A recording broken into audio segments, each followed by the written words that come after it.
အားလုံးပဲမင်္ဂလာပါရှင်ဒီနေ့ဗီဒီယိုမှာတော့ယူကလေးလေးအကြောင်းကိုပြပြပေးသွားမှာဖြစ်ပါတယ်ရှင်ယူကလေးလေးဆိုတာဂီတအသေးစားလေးလိုမျိုးဖြစ်ပြီးကြိုးလေးချောင်းနဲ့ဒူရိယာတစ်မျိုးဖြစ်ပါတယ်ရှင်အမေရိကန်ပြည်ထောင်စုရဲ့ဟာဝိုင်အီပြည်နယ်ကနေဆင်းသက်လာတာပါရှင်ယူကလေးလေးရဲ့မူလဇစ်မြစ်ကတော့19ရာစုမှာပေါ်တူဂီရွှေ့ပြောင်းနေထိုင်သူတွေကဟာဝိုင်အီကိုမချက်တီ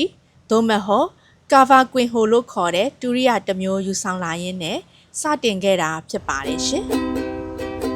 ဒီနေ့ခေတ်မှာတော့ယူကလေးလေးကိုနိုင်ငံပေါင်းစုံကထုတ်လုပ်နေကြပါပြီရှင်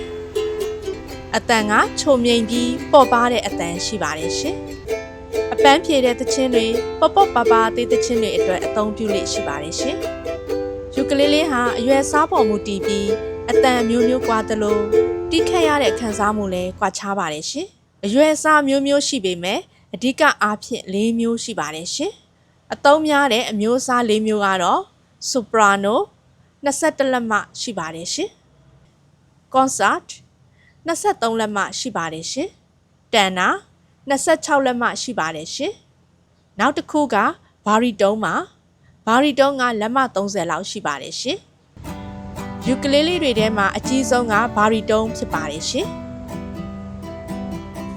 ယူကလေးလေးကထုတ်လုပ်တဲ့နိုင်ငံတွေလည်းမတူသလိုထုတ်လုပ်တဲ့သစ်သားတွေလည်းမတူပါဘူးအသုံးပြုတဲ့သစ်သားတွေပေါ်မူတည်ပြီးတော့အတန်တွေကလည်းမတူပါဘူးရှင်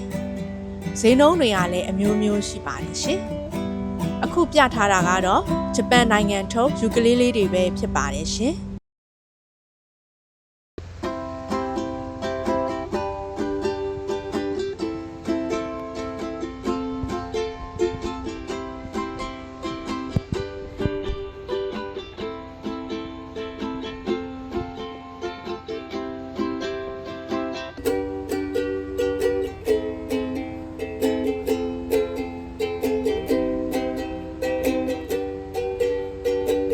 ဒါကတော့ထိုင်ဝမ်နိုင်ငံထုတ် soprano ukulele အနူနူနဲ့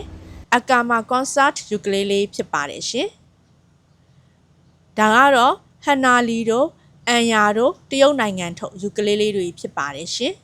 ။ဒါကလည်း playtech တရုတ်နိုင်ငံထုတ်ပဲဖြစ်ပါတယ်ရှင်။ဒါကတော့ဂျပန်နိုင်ငံထုတ် S Yairi ukulele ဖြစ်ပါတယ်ရှင်။တန်နာမျိုးစားဖြစ်ပါတယ်ရှင်။ဒါကတော့တရုတ်နိုင်ငံထုတ် K-Mice ukulele ဖြစ်ပါတယ်ရှင်။ baritone size ဖြစ်ပါတယ်ရှင်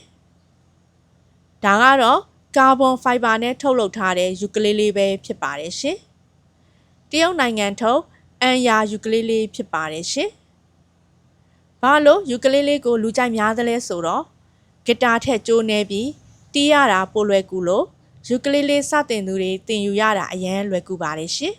။အရွယ်အစားသေးတာကြောင့်ခရီးသွားရင်းတည်သွားဖို့လွယ်ကူပါတယ်ရှင်။လွတ်လပ်ပေါ်ပါတဲ့အတန်ကြောင့်လူတိုင်းနီးပါးကြိုက်နှစ်သက်ကြပါတယ်ရှင်။နောက်ဗီဒီယိုလေးတွေမှာယူကလေးလေးတစ်လုံးချင်းစီအကြောင်းကိုထပ်ပြောပြပေးသွားပါမယ်ရှင်။အားလုံးကိုကျေးဇူးတင်ပါတယ်ရှင်။